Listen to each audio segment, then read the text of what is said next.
Iñaki, me sumo a sus saludos, agradezco muchísimo que estéis aquí, que estéis aguantando algunos en pie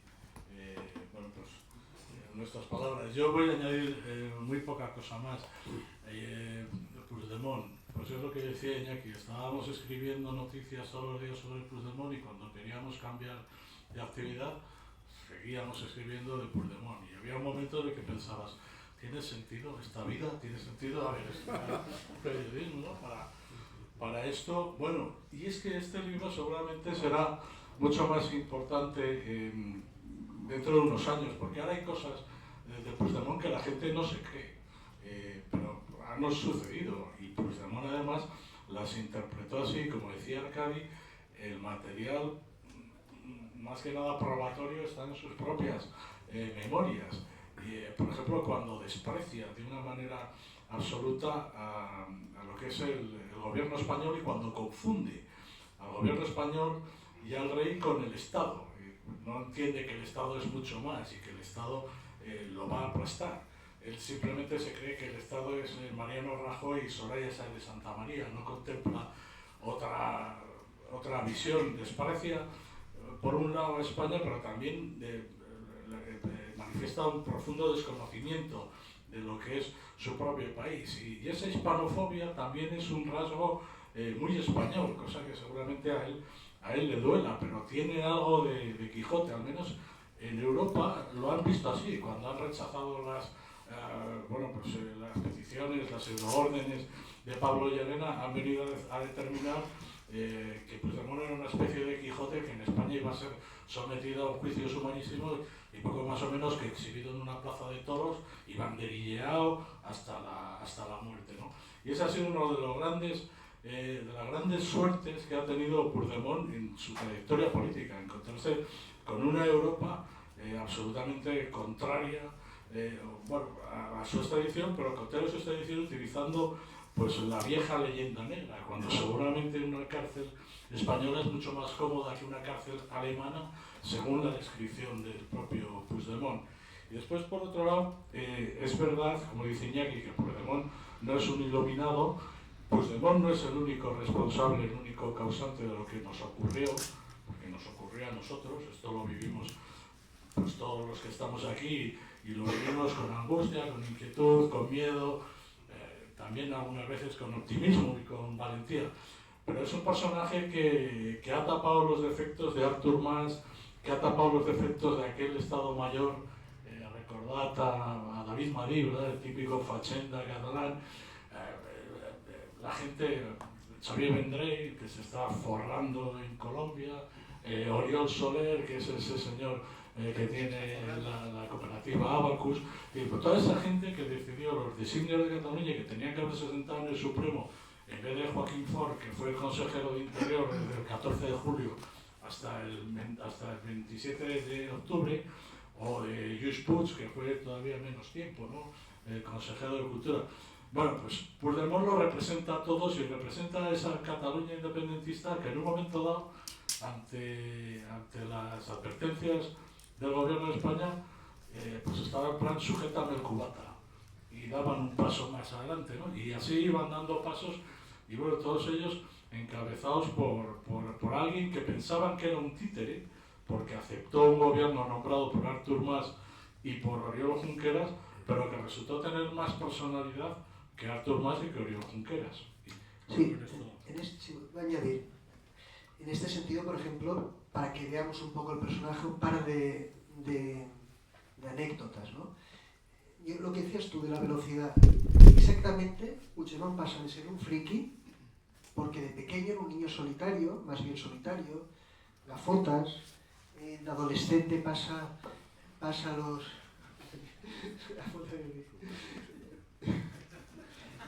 De adolescente se pasa, por ejemplo, se va a Poblet, con 15 o 16 años a Poblet, pasa un mes ahí, cosas poco habituales. Y era un friki dentro incluso de las juventudes nacionalistas de Cataluña, ¿no? Y se acaba yendo, era un friki, le veían un raro. Pasa de raro a ser el líder, muy rápido. O sea, yo creo que en eso, Arcadi explica muy bien el enloquecimiento colectivo de esta sociedad, ¿no? Que una persona que en los 90 era un excéntrico. Yo lo recuerdo verlo la primera vez que entró en el Parlamento, porque como era periodista, a mí me caía en Puigdemont también, por cierto. Yo tengo una cierta... También acabando el libro, estaba deseando que se escapara de Arco del Triunfo, no lo tuviera. Pero lo recuerdo que era periodista y estaba en la última fila del Parlamento, Xavier, compañero, se acordará, con el ordenador portátil, cuando nadie casi tenía ordenador portátil, mirando blogs, mirando cosas de tecnología, blogs... Era un excéntrico. ¿No? Este tipo tan raro se convierte en el líder y la persona que hace el uno y la Declaración Unilateral de Independencia. Eso es un fenómeno curiosísimo. Es un tío tan raro que, por ejemplo, coge la moto, cuando es joven tiene una moto, y se iba a Francia a leer la prensa para sentirse en un país extranjero. Porque estaba en Girona, que casi es un país extranjero, es otro país, ¿no? De Girona, de bueno. Él tenía que ir a Francia a sentirse un país, ¿no? Y él mismo ha explicado que cuando volaba, en vez de, ¿no? Cuando te pedían los pasaportes, pues volaba vía Francia a Madrid para entregar el pasaporte y sentirse que entraba en otro país, ¿no? En Barajas. Es este tipo de... Pero esto ya desde joven, él es nacionalista e independentista. Por eso yo, en parte, le respeto más que toda esta especie de... toda esta turba de caraduras que se sumaron al final al procés para seguir robando, porque ya el 3% desde Convergencia o el nacionalismo más light ya no, entonces dieron el paso. No, él estaba siempre ahí. Estuvo en soledad y un día se despertó siendo presidente de la Generalitat. A ver, un defecto gravísimo del libro, intolerable, es que reincidáis, es verdad que poniendo la otra versión, pero no me conformo, con el mito absurdo de que Puigdemont huyó en el maletero. O sea, vamos a ver, vosotros decís, según algunos, no sé qué, los bien intencionados dicen que tal, o sea, es imposible que Puigdemont huyera en el maletero, porque, como tú has dicho, Puigdemont no es Sánchez, ¿vale? No, esto es muy interesante la comparación entre los dos personajes, porque efectivamente Sánchez se mete en el maletero y donde haga falta, ¿vale? Y donde haga falta, porque por ejemplo, Sánchez no tiene una persona muy cercana al rey me dijo una vez que no había conocido nunca una persona con menos sentido institucional que Pedro Sánchez. Es decir, eso cualquier ciudadano lo ve, pero claro, cuando te lo dice alguien tan cercano, de alguna manera tal, pues realmente lo reafirmas, ¿no? Sánchez no tiene ningún respeto por sí mismo, ni tiene ningún respeto por ser el presidente del gobierno de España, ni tiene, o sea, no lo tiene porque es un aventurero. Y los aventureros pues tienen muchas virtudes, y Sánchez tiene muchas virtudes, por supuesto, pero es un aventurero. Puigdemont no.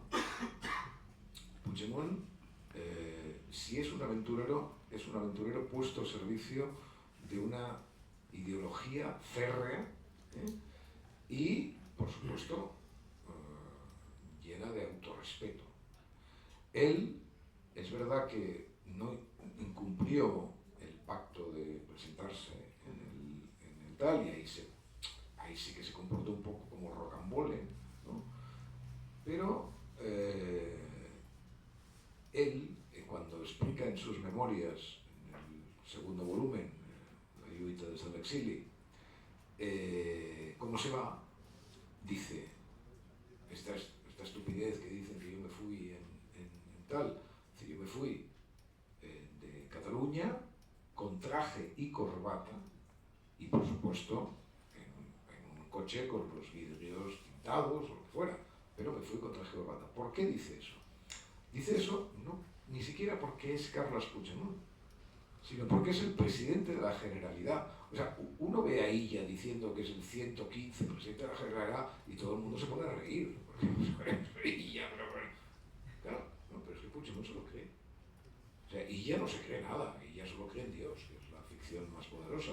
Pero Puigdemont cree absolutamente en que él es el no sé, 130, no es que he perdido la cuenta. O sea, es el 130 presidente de la Generalitat y cree que viene, o sea, cree que hay 129 tíos detrás. O sea, y lo cree con toda tal. Y ese hombre, él puede hacer todo tipo de churrascos, ¿no? Pero el presidente de la Generalitat no. Y eso es verdad que lo ha mantenido. O sea, es verdad que lo ha mantenido, pero lo ha mantenido sojuzgando, sojuzgando a los socialistas. O sea, uno ahora cuando ve a Santos Cerdán, ¿no? Porque toma 15, ¿no? Le dice, esta cosa un poco miserable, ¿no? De que ahí circulen las... En fin, bueno, eso es todo el asunto. Pero claro, cuando ves a Santos Cerdán y ves que el tío trae al negociador a Bruselas, lo pone debajo de la foto, hombre, este hombre tiene un sentido de lo simbólico, evidentemente, que hace completamente imposible que huyera en un tal. Y yo, efectivamente, cuando demostréis lo contrario, pues yo como Keynes, oiga, cuando los hechos cambian, pues... Eso de momento, lo que tiene más... Es decir, la prueba que lo... A ver, es demasiado arcaica la insistencia que tiene Puigdemont en que no huyó en un maletero como para que no podamos sospechar que efectivamente, aún así, embutido en traje y corbata, se metió en un maletero y además en un maletero de una Skoda. Hemos tomado las medidas de ese maletero y cabe perfectamente. No, les gusta, a la gente les gusta que en un maletero. No, La vida pero es así. La vida no es una novela. No, pero nosotros diríamos, bueno, pues no, pero es que insiste tanto y tantas veces. Existe nunca. Sí, Lo no, dicen no las existe. memorias, una vez. Hay un par de veces en las memorias que dicen no, y lo explica de tal manera que dice, esto tiene toda la pinta de que o sea, esto no puede ser real. Lo que es verdad es que metió a Cataluña en un maletero. Bueno, eso sí, esos son símbolos. Sí cobraba luego hay otro escenario, ¿no? que es Waterloo. Nosotros lo definimos como un palmar de Troya, ¿no? Porque se convierte verdaderamente, y esto es así, yo conozco gente que ha ido en procesión, pero que incluso les llevaban a visitarlos, se presentaban, ¿no? Y explicaban, se llevaban sobres, no sé si con 15.000 como Santos Cerdán, pero sí para una ayuda. Le llevaban secallona. Le llevaban secayonas. Tal Luna que le llevaban 5 secaderas al día. 5 secayonas, pero eso también forma parte de la pérdida de razón cuando se convierte, por suerte ya no, pero durante 2-3 años, la idea esta ficticia del exilio manda en la política catalana, el debate, y él le permite vivir de eso durante un tiempo hasta que se demuestra que no está ahí. Curiosamente, también los dos explicamos lo que es el clan de Girona. Es una cosa muy que retrata al personaje, es que casi todos sus amigos son de Gerona. Tiene un amigo que es de Lérida, que es Carles Porta, el periodista, pero casi todos sus amigos son de Gerona y de cuando es niño adolescente. Y son los amigos que le han acompañado, como Gianni Matamala, que sigue en Waterloo. Exacto. Entonces, también se demuestra que es un núcleo muy reducido de independentistas duros que lo rodearon y le convirtieron, y eso yo creo que también le ha permitido resistir todo este tiempo en ese aislamiento, porque al final es un aislamiento entre amigos. Este Carlos Porta es el del True Crime, ¿no? Sí. ¿Y este ha hecho un True Crime sobre sí mismo ya? Porque estaba acusado de... Estaba acusado, pero la han amnistiado. Bueno, pues igual puede explicarle su historia, ¿no?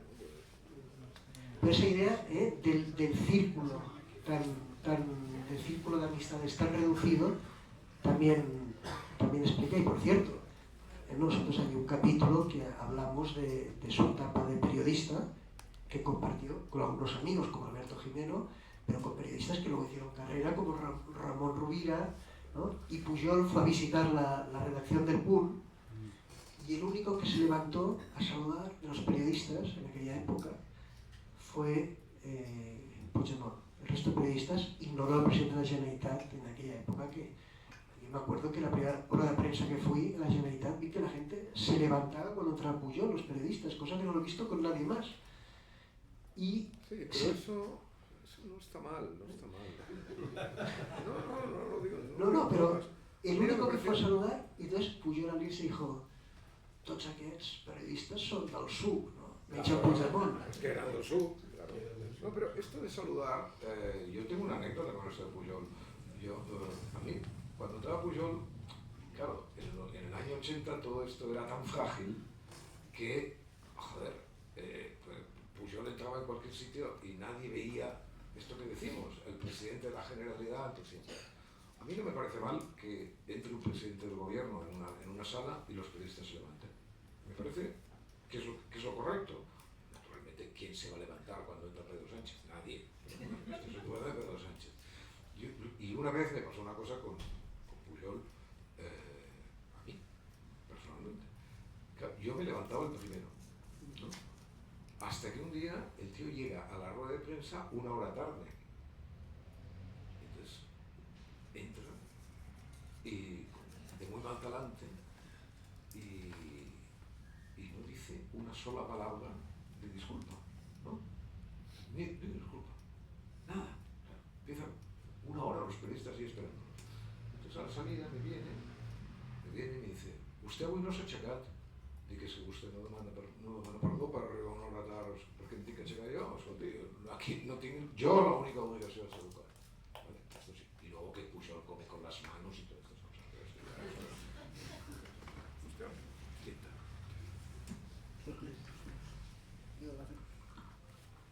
Muy bien, pues si les parece, si lo tienen a bien, podemos abrir enseguida un turno de preguntas, un pequeño coloquio. Pero bueno, si me permiten abro fuego yo mismo y hablaba Iñaki de posibilidades del futuro inmediato. Yo no...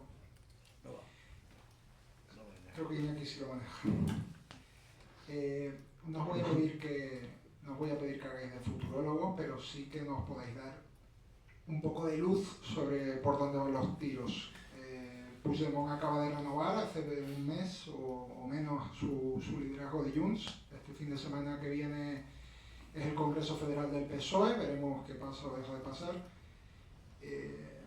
No lo sé, habláis mucho en el libro de quién ha sido y quién es Carles Puigdemont. Sugerís, desde luego, en algunos casos, más directa o indirectamente, por dónde pueden ir los tiros, pero yo os pregunto abiertamente, desde vuestra perspectiva y la información, ¿qué cabe esperar del Puigdemont en esta nueva etapa de su actitud? ¿Qué crédito tiene Puigdemont respecto a los suyos, por más que haya sido elegido con un amplio margen de mayoría en su partido?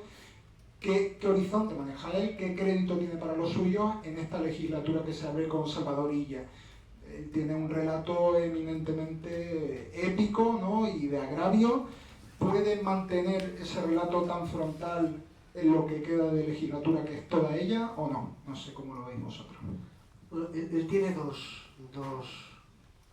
necesidades. Una es la reconstrucción de Junts hacia un partido. Hasta ahora era un movimiento casi populista mesiánico en torno a su persona. Eso ya no funciona, como se vio en las elecciones, donde no consiguió ganar, ni volviendo consiguió ganar. Entonces, y sabe que los que siguen mandando en Junts, que son los que han mandado siempre en Convergencia, pues en torno a la familia Pujol, Artur Mas, etcétera, le exigen construir un partido. Y eso pasa por, no van a renunciar al discurso, digamos, unilateral, otra cosa es practicarlo, pero a la vez ser útil. Y ahora lo vemos con el tema de Repsol, ¿no? Cómo ha defendido a Tarragona frente al impuesto que quiere hacer el gobierno. Se ha puesto al lado de la patronal, que es lo que había hecho siempre en Convergencia. Entonces aquí hay un cierto pragmatismo, hay un regreso al pragmatismo sin volver eso del Peixalcova de Junts, de Convergencia. Yo creo que son tiempos trumpistas, de discurso. Y la otra es solucionar su tema judicial. Él tiene que solucionar su amnistía. Puede continuar, pero básicamente sus negociaciones, su tira y afloja con el gobierno, porque claro, hablando con una persona de su confianza, dice, bueno, es que claro, es que Pedro Sánchez monta una campaña contra el juez Peinado, coloca un fiscal para salvarse él y su mujer, pero por nosotros, por Puigdemont no hace nada. Y el pacto, entonces él tiene esa contradicción, un pacto que no se cumple en su persona y algunos de su entorno, como Toni Comín, etc., pero a la vez seguir pactando y negociando con Sánchez para sacarle el máximo. Para mí, y ahora hablará Pablo que sabe más, sí, y acierta más siempre en las predicciones, yo no, soy fatal. Para mí el momento clave será cuando Sánchez presente el pacto, el acuerdo de financiación, que aquí se ha vendido como un concierto de la catalana, y yo dudo mucho de que se cumpla, y a ver cómo Junts se traga eso. Esquerra se lo tragará perfectamente, y más porque el sábado ganará Junqueras y volverá a hacer. Pero Junts, ¿cómo?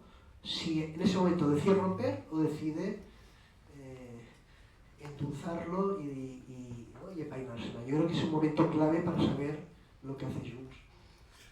Bueno, Puigdemont tiene un problema en el Consejo de la República, la malversación de caudales, o la supuesta malversación de caudales.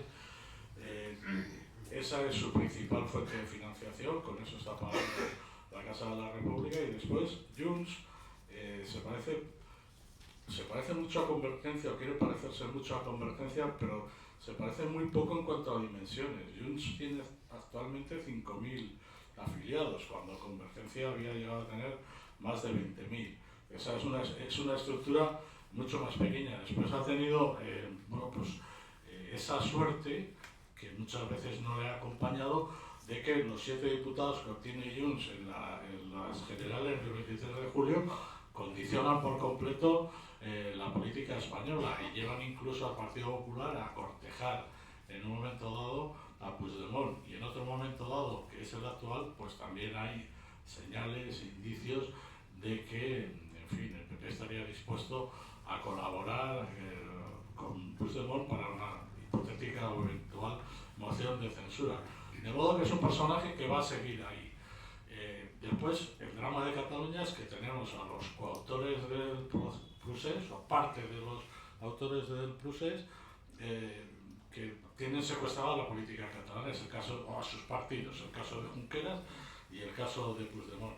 Y después, cuando estábamos escribiendo el libro, nos llegó una información que finalmente no pudimos contrastar del todo, según la cual Puigdemont ya tenía la nacionalidad belga, se había conseguido por residencia la nacionalidad belga, y después también nos han dicho que está estupendamente en Bélgica, en Waterloo, y que, en fin, echa de menos lo justo a Gerona. Se conoce que en Gerona carecen de esa saudade portuguesa que les hace añorar su terreno, ¿no? Su territorio, o sea, lo defienden mucho mientras están ahí, pero a la que salen, si es que alguno logra salir de ese mundo tan pequeño y tan cerrado, pues, en fin, encuentran dimensiones de la vida inéditas, y que ese podría ser el caso de Puigdemont, que estamos especulando que cuándo vendrá Puigdemont, y a lo mejor pues no quiere venir.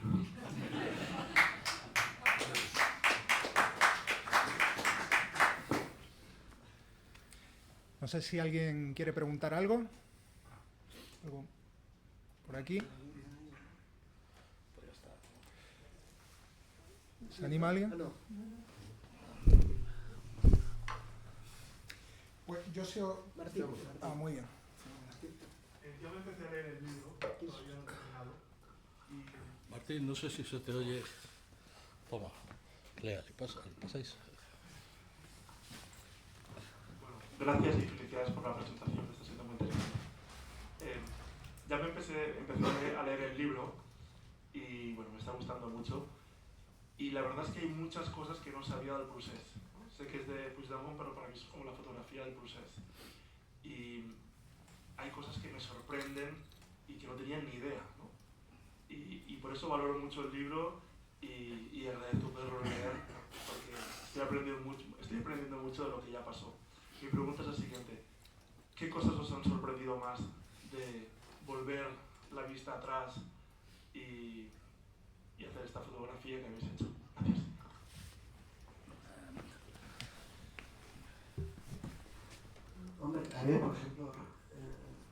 pasarla, porque aquí los tres, pues, ¿no? El proceso independentista lo sufríamos como ciudadanos y a la vez como periodistas. Pero yo, por ejemplo, recordar la etapa del cómo se utilizó los atentados de las Ramblas en 17A, me había olvidado. La forma tan miserable de utilizar, de cómo los atentados terroristas, pues que aparte incluso el rey, al que se le hizo una encerrona en la manifestación, recordemos que la manifestación pasaron 10 días, no fue inmediata. Yo estuve al día siguiente de los atentados, o los 2 días, vino el rey en Plaza Cataluña, una cosa, y fue las Ramblas, muy modesta, poca gente, la gente aplaudió al rey. Nadie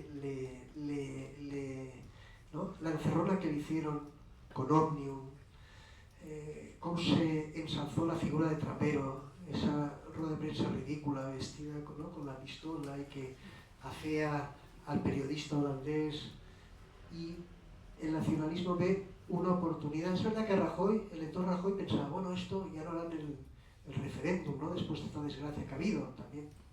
Pero cómo el nacionalismo ensalza a ese policía para crear la falsa idea de que los Mossos iban a ser el ejército de Cataluña y que ellos sí que eran valientes y mira que han... Todo eso sí que a mí lo tenía un poco apartado. Yo creo que también es necesario. Entonces hemos olvidado un poco aquella sensación. Sobre esto hay una cosa que no sale en el libro, que yo recuerde, pero que es una cosa realmente, o sea, yo creo que ahí el nacionalismo tocó el fondo. O sea, Omnium, el día a los 2 días del atentado, sacó una filmina que ha desaparecido, por cierto. Yo no la he buscado muchísimo luego, pero ha desaparecido, supongo que, en fin, hay hitos de su propia vergüenza, ¿no? En la cual decía que el atentado, o sea, quería decir que para acabar con, me acuerdo que había una frase que decía, para acabar amb el procés són capaços de tot. Es decir, venían a decir que los atentados de las Ramblas, el atentado de las Ramblas, fue obra de los servicios secretos españoles. Es más, Puigdemont sigue diciéndolo. O sea, Puigdemont sigue insinuando, evidentemente, ahora además el gobierno parece que va a desclasificar los tal, ¿no? Y vamos a ver si acabamos con esta especie de turbulencia miserable, ¿no? Pero realmente llegaron a acusar y siempre con la rectilínea figura de ese tipo que has nombrado, que está a la altura de más, digamos, de la sinvergonzonería de más, pero ahora ya además rehabilitado por este indolente que tenemos en la Generalidad, Trapero, ¿no? Que es efectivamente, o sea, Trapero, el papel que juega Trapero en todo esto es absolutamente increíble. O sea, lo veían estos chiquitos de entre 20 y 30 años, ¿no? Que todavía no han tenido la decencia de escribir la crónica que tienen que escribir los indepes, estos chavales de 20 o 30 años, decían la pipa de Trapero, ya tenim pipa, o sigui, aquí tenim 14.000 tíos que se lo creían, y Trapero, efectivamente, con ese gesto de dejar la pistola encima de la mesa, bueno, y menos mal que el que mató a los islámicos era un legionario, porque si llega a ser el Somatén. Hay muchas cosas sorprendentes de la historia de Puigdemont, pero una de ellas es que en las memorias son muy prolijas. Pues habla, por ejemplo, de lo que hizo ese día, el 17 de agosto, que mandó que le compraran los zapatos, etc. O sea, habla de cosas, de anécdotas absolutamente fuera de lugar, pero hay una fecha, que es el 8 de octubre de 2017, que aquí os acordaréis muchos. Bueno, pues la entrada del 8 de octubre tiene una reunión con Andoni Ortúzar en el Palacio de la Generalidad y habla con Andoni Ortúzar sobre qué van a hacer, qué pueden hacer, sobre si van a proclamar la independencia o no la van a proclamar, la proclamaría el 10 para suspenderla en ese mismo acto, pero le pide a Ortúzar que le explique qué piensa Mariano Rajoy, qué piensa el gobierno, qué piensa en España.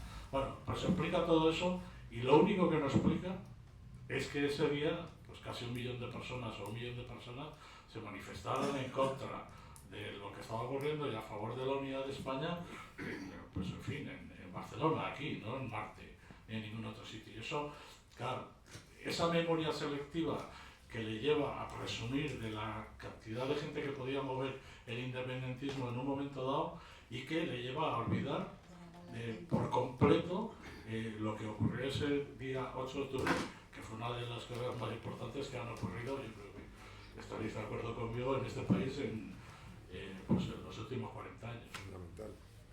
Luego por aquí también hay protagonistas del libro, ¿no? Tenemos a Carlos Carrizosa, Sergio Santamaría, Jordi Cayo García, por ejemplo Sergio, que en el libro sé que te ha gustado que lo recordemos, ¿no? que Puigdemont dice que le pegó, Sergio, que le agredió, cosa que es mentira, nosotros decimos que es mentira, ¿no?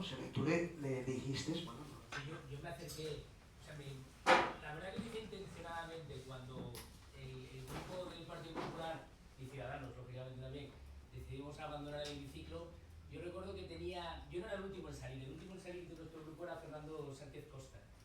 Lo que pasa que, bueno, yo a Fernando le dije que me dejara hacer el último y yo cuando pasé ya, saliendo por el pasillo central, me detuve a la altura de su escaño y en contra de lo que dice en sus memorias, fue literal, le apoyé la mano en el hombro para que prestara atención y le dije literalmente que era un perfecto cobarde.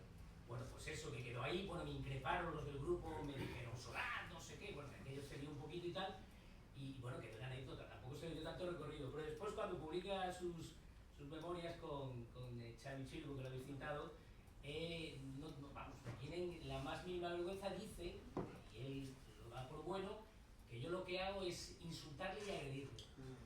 Y bueno, eso quedó ahí, a mí eso me causó, pues evidentemente, muchísima, bueno, un cabreo monumental, porque, hombre, está mintiendo, ahora que estamos tanto con los bulos y tal y cual, pues digo, pues esto es un bulo tremendo. Y por eso le he agradecido tanto a Iñaki como a Pablo, que relataran un poco el episodio y que además se molestaran en, bueno, visionar lo que ocurrió para concluir, y lo dicen en el libro, que era imposible que la versión que él mantiene en sus memorias fuera verdad. O sea, que aceptaron la mía y eso siempre es de agradecer porque restaura un poco también el hecho de que yo, más allá de que haya sido un parlamentario como otros muchos, pues bastante vehemente y bastante incisivo desde el punto de vista del discurso político, en ningún caso ni he sido maleducado y mucho menos violento, ¿no?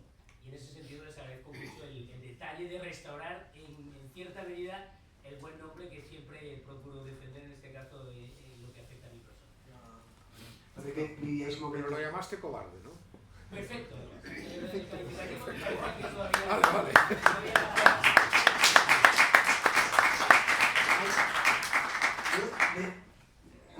De los diarios hay una cosa que no le perdono, aparte de mentir contigo, es que no habla de la manifestación constitucionalista, como si no hubiera existido. Pero eso es cosa maravilloso. Pero él, en el Parlamento, y esto Carlos lo puede recordar, él sí que hizo mención. Él antes de la DUI sí que hace mención y dice, bueno, cuidado porque hay una manifestación importante, no se puede ignorar. Que ahí me llamó la atención, dije, mira, igual está mirando un poco. El Parlamento, luego la reescritura ignoró, ¿no? Dice, ya no pasa nada, pues la puedes citar para insultarlos, pero en tus memorias, que esa gran manifestación, que fue un punto de inflexión y que muchos de los que estáis aquí participasteis, que no aparezca, a mí me llama mucho la atención.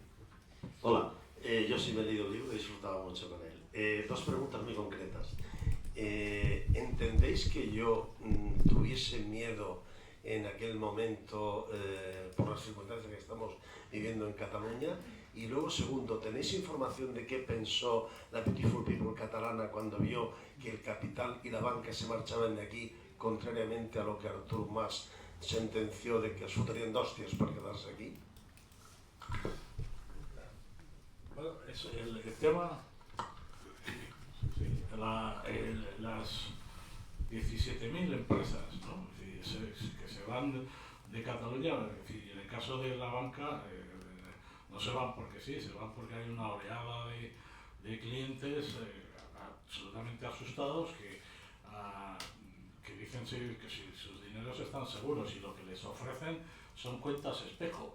Es decir, residenciar sus dineros, sus cuentas en Binefar, por ejemplo, para sacarla de Cataluña y para eso, y evitar el pánico. Y en ese momento el independentismo está tan loco y tan desquiciado que incluso llega a plantear una especie de movida para que saque la gente, para que deje sin dinero los cajeros, para provocar una especie de corralito, ¿no? Entonces, Sacaron. y eso, en fin, tiene sustancia. Lo raro es que se quedaran algunas empresas, porque bueno, todas huyeron en masa, porque claro, aquí se concitaban varias situaciones: la inestabilidad política, la inseguridad jurídica, en fin, era el escenario de la tormenta perfecta. Y después, es que todos tuvimos miedo y todos tuvimos valor. Al final había que oponerse de alguna manera y, en fin, y corríamos serio riesgo de ser aplastados, entre otras cosas porque habíamos vivido unos años desde el 2011 que la opinión de las personas que no eran nacionalistas no servía para nada, no valía. Se había construido un sistema mediático mediante el cual, en fin, El Mundo, por ejemplo, era un periódico absolutamente excéntrico y además un periódico pues poco más o menos que demonizado. Ya no os quiero ni contar el caso de Federico Jiménez Santos. En fin, cualquier muestra de disidencia, es que cualquier cosa era una muestra de disidencia. Entonces eso hay gente como Iñaki, como Arcadi, como muchos otros, que lo lleváis muy bien, pero que había gente que lo llevaba fatal, ¿no? Por eso que sí. Yo claro, es que era muy joven, yo tenía miedo. Claro, tú Arcadi nunca te lo llegaste a creer, ¿no? Lo del golpe. Yo sí que me lo creí, claro, y el día de la declaración unilateral estaba en el Parlamento, no sé si Xavier también estaba en el Parlamento.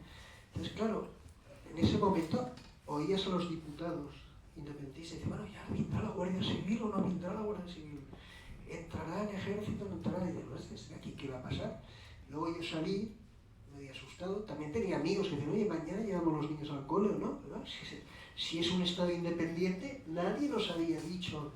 Ahí me dio miedo el hecho de estar en esa situación, para mí incomprensible, de que una democracia europea, de repente, te pusieron en esa tesitura, ¿no? Y dice, mira, y aquí el Estado me tranquilizó cuando habló el rey, ¿no? Es verdad, porque para mí, por ejemplo, hubo días donde yo veía un gobierno ausente, ¿no?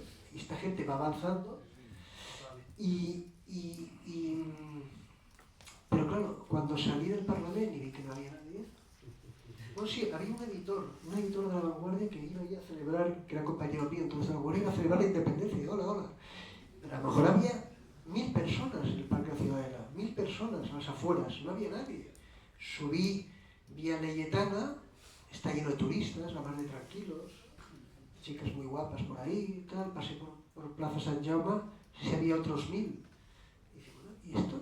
Y acaban de declarar la independencia y aquí no pasa nada. Entonces ya me tranquilicé porque dije, no se atreven, no se lo creen ni ellos mismos.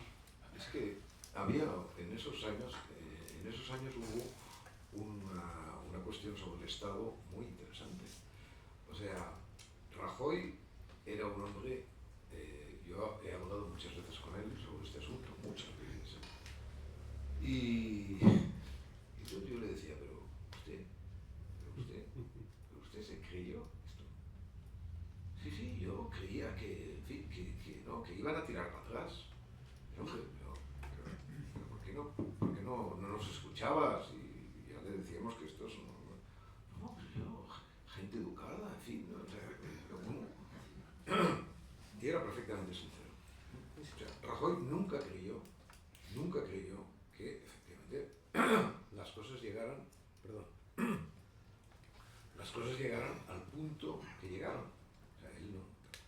Pero al mismo tiempo, había una cosa que la gente, muchos amigos que se pusieron muy nerviosos.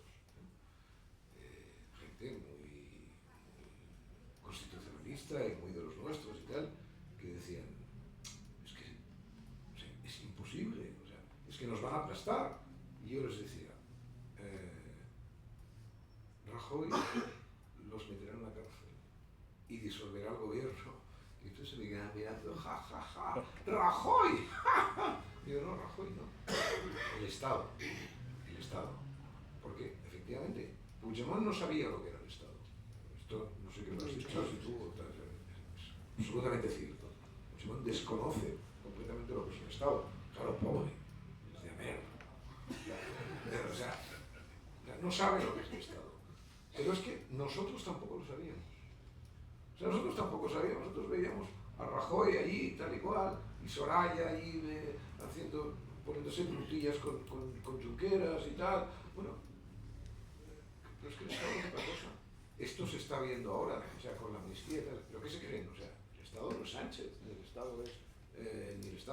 ni siquiera es el fiscal general del Estado haciéndose enviar a su correo particular los... No, o sea, el Estado es una cosa muchísimo más gigantesca y que cuando se pone en marcha el imbécil de Rull fotografiándose ahí, es que la galería de imágenes patéticas, digamos, del proceso, digo, avui a trabajar. Y se hace la foto, avui a trabajar, y el tío se pide. Y le dijo el mozo que va fuera. Venga, hombre. El Estado. Carlos, y luego Arcadi, Bermúdez de Castro me dijo que no se movió nadie. Nadie. Es que Bermúdez de Castro era el Estado. Bermúdez de Castro. Carlos y luego tú tienes buena voz, ¿no, Carlos? Auditorios grandes se puede. Bueno, pues lo que vosotros, yo creo que habéis hecho un análisis muy bueno de lo que es realmente pasaba allí.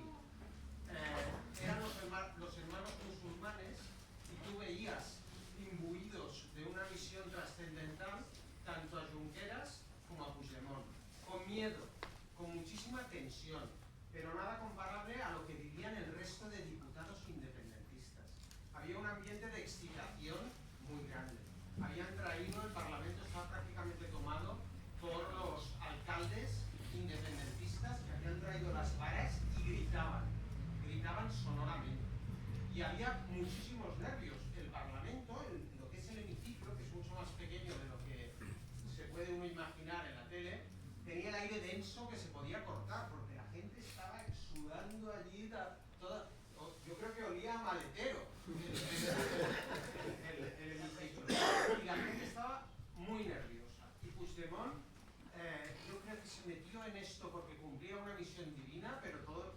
Es cierto también que no entendían el Estado. En las juntas de portavoces previas al pleno, cuando les decíamos que ellos no tenían derecho a hacer lo que estaban haciendo, incluso yo les había advertido de las consecuencias penales de todo lo que estaban haciendo. Y se quedaban paralizados y decían, no nos amenaces, señor Carrizosa. Y yo les decía, oiga, yo no les amenazo, yo les digo las consecuencias normales que va a tener esto. Y ellos, pero usted, se asesoraban solamente por abogados de la cuerda, con lo cual vivían como en su burbuja, y sus abogados les decían, això que fas no és delicte, perquè votar no és cap delicte, y ignoraban todo el resto de las desobediencias al Tribunal Constitucional.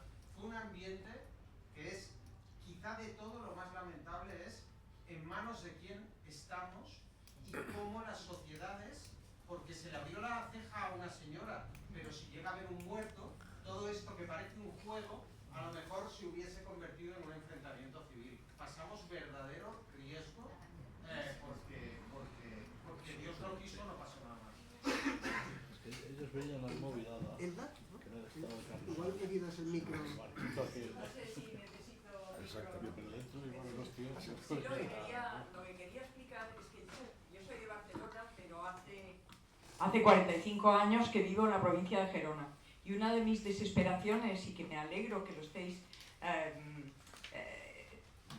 poniendo tanto hincapié, es que hay que escuchar más a Gerona. Porque todo esto que empezó a pasar aquí hace relativamente pocos años, 15 años, yo llevaba 45 años viendo que llevaba a mis hijos al colegio y ya no podían estudiar en español. Y venía a Barcelona, a mi familia, les decía, oye, hay un problema con la lengua. Decían, ¿dónde? Y lo que pasa ya, ni hablemos de Rajoy y de los que no se dan cuenta, es que seguimos en las mismas. Habéis puesto muchísimo énfasis en la burbuja de Gerona, que me imagino que hay una parte de la burbuja en Lérida, etcétera, ¿no? Pero la burbuja de Gerona, claro que existe, y sí que viven en su matrix. Y estos grupos de personas, esto que pasa en Gerona, si la lectura se hubiera hecho en Barcelona, no hubieran llegado tan lejos. Pero si vuelven vosotros, yo comparto bastante que si les damos cuerda volverán a hacer lo que intentaban hacer porque es su manera de pensar.